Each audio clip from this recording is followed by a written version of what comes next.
এইভাবে যে কোনো মাছ রান্না করলে 100% গ্যারান্টি টেস্টি হবেই। যারা মাছ খেতে পছন্দ করে না, একবার খেলে এই রেসিপিটা বারবার বানাবে। নমস্কার বন্ধুরা, কেমন আছেন সবাই? আহারে বাহার রান্নাঘরের আরও একটা নতুন পর্বে আপনাদের সবাইকে স্বাগত জানাই। আজকে আমি শেয়ার করছি একটা মাছের ঝালের রেসিপি। মাছের ঝাল ঝোল তো অনেক খেয়েছেন, একবার এই পদ্ধতিতে রান্না করে দেখুন। আশা করছি একবার খেলে এর স্বাদ ভুলতে পারবেন না। রান্না করাও একেবারে সহজ, অল্প সময়ে অল্প উপকরণে ঝটপট তৈরি করে নিতে পারবেন। তো চলুন কথা না বাড়িয়ে রেসিপিটা দেখে নেওয়া যাক। মাছের ঝাল রান্না করার জন্য আমি এখানে নিয়েছি রুই মাছ। আপনারা এটা যে কোনো ছোট বড় মাছ দিয়েই তৈরি করতে পারবেন। আমি এখানে 3 পিস মাছ ভালোভাবে ধুয়ে পরিষ্কার করে নিয়েছি, তারপর জল ঝরিয়ে নিয়েছি। দেখুন মাছের গায়ে একটুও জল নেই। এইভাবে একটু জল ঝরিয়ে নিলে কি হয়, মাছের মধ্যে মশলাটা দিলে মশলাটা খুব ভালোভাবে ধরে যায়।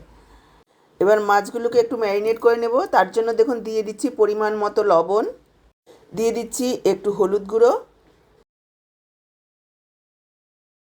দিয়ে দিচ্ছি 1 টুকরো পাতিলেবুর রস। একটু লেবুর রস দিয়ে দিলে কি হবে, অনেকের কাছেই না মাছ গন্ধ লাগে, একটু লেবুর রস দিয়ে দিলে মাছের সেই গন্ধটা আর থাকবে না। আর লবণ হলুদ মাখার সময় মশলাটাও মাছের গায়ে খুব ভালোভাবে ধরবে। এবার সবকটা মাছের গায়ে খুব ভালোভাবে মশলাটা মেখে নেব। মশলাটা মেখে নেওয়ার পর যদি হাতে সময় থাকে 10 থেকে 15 মিনিট এইভাবে রেখে দিতে হবে, তাহলে মাছের স্বাদ বাড়বে। মাছের গায়ে মশলা মেখে রেখে দিলাম। প্রায় 15 মিনিট পর ফিরে এসেছি। গ্যাস অন করে কড়াই বসিয়ে দিয়েছি। প্রথমে গ্যাসে কড়াই বসিয়ে কড়াইটাকে খুব ভালোভাবে গরম করে নিতে হবে। তারপর দিয়ে দিচ্ছি সরষের তেল। এই রান্নাটা করার জন্য অবশ্যই চেষ্টা করবেন সরষের তেল নিতে।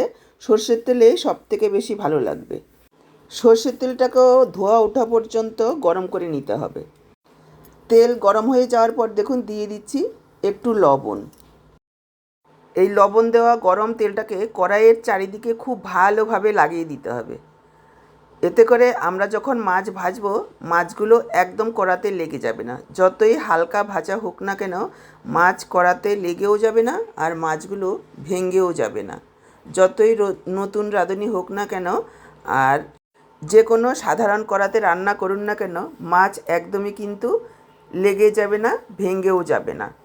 আমি এখানে 3 পিস মাছ একবারেই ভেজে নিচ্ছি। আপনাদের যদি মাছের পরিমাণ বেশি হয় তাহলে 2 থেকে 3 বারে ভেজে নেবেন। এমনভাবে মাছগুলো কড়াতে দিতে হবে যাতে ওল্টাবার জায়গা থাকে, তা না হলে কিন্তু একটার সাথে একটা মাছ লেগে গিয়ে ওল্টাবার সময় ভেঙে যাবে। মাছগুলো দেওয়ার পর প্রায় 2 থেকে 2.5 মিনিট অপেক্ষা করতে হবে মিডিয়াম ফ্লেমে।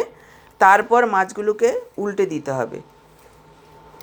মাছগুলোকে উল্টে দিয়ে আরও 2 মিনিট মতো ভেজে নিতে হবে।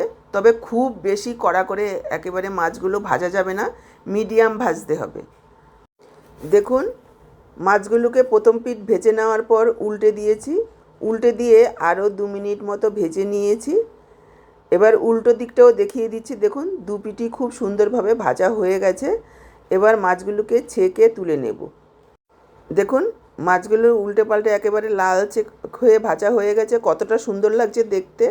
চাইলে আপনারা এইভাবে ভাজাও খেতে পারেন একেবারে অল্প মশলায়। গরম গরম ভাতের সাথে এই রকম মাছ ভাজা খেতে বেশ ভালো লাগে, সাথে একটা কাঁচা লঙ্কা হলে আর কোনো কথাই নেই।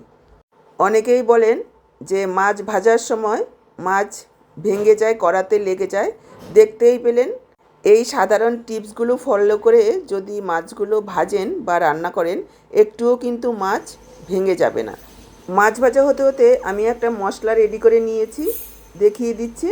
একটা মিক্সচার জারে নিয়েছি 1 চা চামচের থেকেও কম পরিমাণে কালো সর্ষে, 1.5 চা চামচ নিয়েছি হলুদ সর্ষে, 3টে কাঁচা লঙ্কা দিচ্ছি টুকরো করে। ঝাল আপনারা বুঝে দেবেন, যেহেতু কাঁচা লঙ্কাগুলো কম ঝাল সেজন্য আমি 3 পিস মাছের জন্য 3টেই কাঁচা লঙ্কা দিয়েছি। আর দিয়ে দিলাম দেখুন লবণ। সর্ষে বাটার সময় অবশ্যই এইভাবে লঙ্কা আর লবণ দিয়ে বাটবেন, তাহলে আর সর্ষে একদমই তেতো হবে না। এবার প্রথমে দেখুন জল না দিয়ে এইভাবে একটু ঘুরিয়ে নিয়েছি। এবার অল্প অল্প করে জল দিয়ে বেটে নেব। অনেকেই বলেন যে অল্প মশলা মিক্সচারে পেস্ট হতে চায় না বা বাটা হয় না, দানা দানা থেকে যায়। আজকের এই টিপসগুলো ফলো করে যদি বাটেন একদমই মিহি করে বাটা হবে।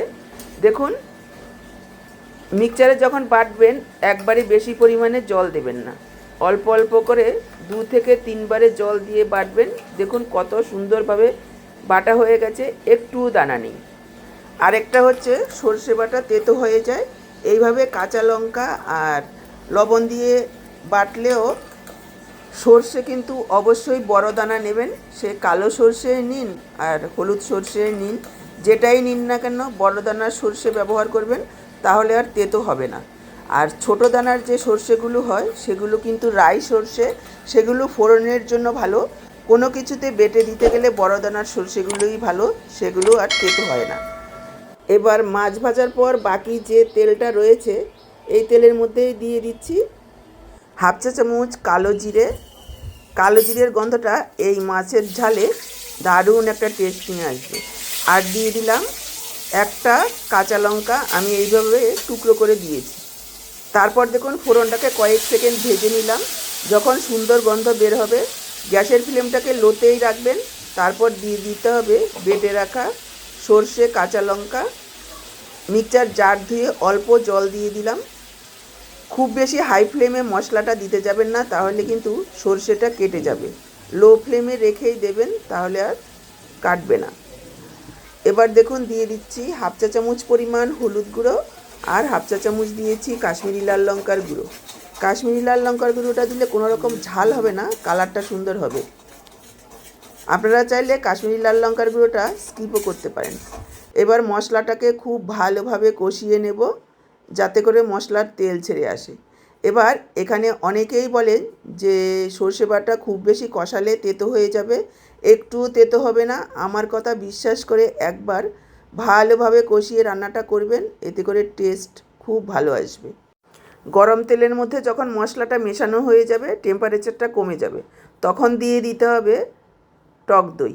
এখানে আমি 3 টেবিল চামচ টক দই ভালোভাবে ফেটিয়ে রেখেছি। খেয়াল রাখবেন দইটা যাতে খুব বেশি ঠান্ডা না থাকে আর চাকা না থাকে। দই যদি খুব বেশি ঠান্ডা হয় বা চাকা হয় তাহলে কিন্তু দইটা কেটে যাবে।